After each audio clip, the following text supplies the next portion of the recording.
Dear students, आम आज आलोचना करवा अधिकार चिठा आईन बा बिल ऑफ राइट्स विभिन्न विधि व्यवस्था विषय आलोचना कर।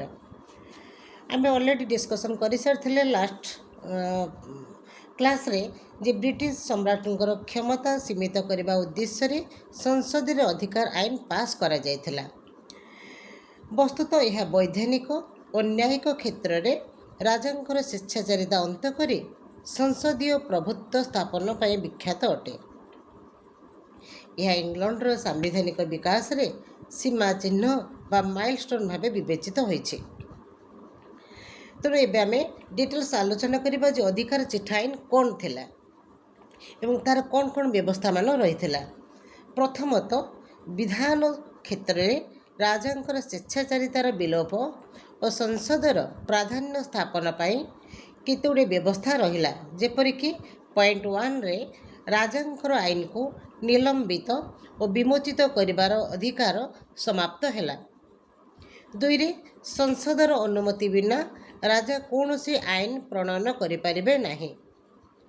3 रे संसदर अनुमति बिना राजा कर बसाई पारिबे नाही। द्वितीय व्यवस्था रहिला जे देशर न्याय व्यवस्था रे आवश्यक संस्कार। तार जो व्यवस्था थिला तार पॉइंट 1 रे रहिला धार्मिक व्यापार रे निष्पत्ति नेबा पाई हाई कमिशन न्यायालय और अन्यान्य विशेष न्यायालय स्थापन अवैध घोषित हैला।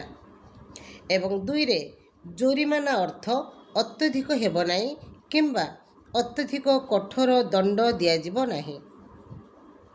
3 रे जरूरी कार्यक्रम संबंध रे नियमावली प्रस्तुत कराजिबो एवं राजद्रोह संपर्कीय मामला रे पूर्ण निरपेक्ष व्यक्ति को जुरर बा विचारपति भाव नियुक्त कराजिबो।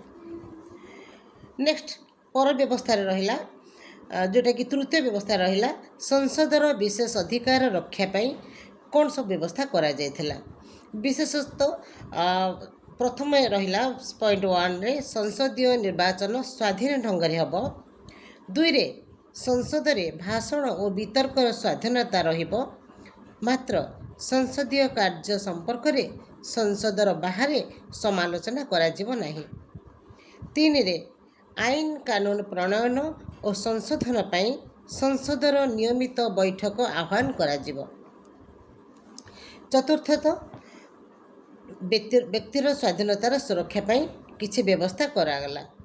तार पॉइंट 1 रहिला जेकोसी व्यक्ति को सम्राट ठारे आवेदन पत्र देवार अधिकार दियागला। मात्र एथिपाई मोकदमा दायर करबा अवैध हैला। 2 रे शांति काल रे संसदर अनुमति बिना सेना रखिबा अवैध घोषित हैला।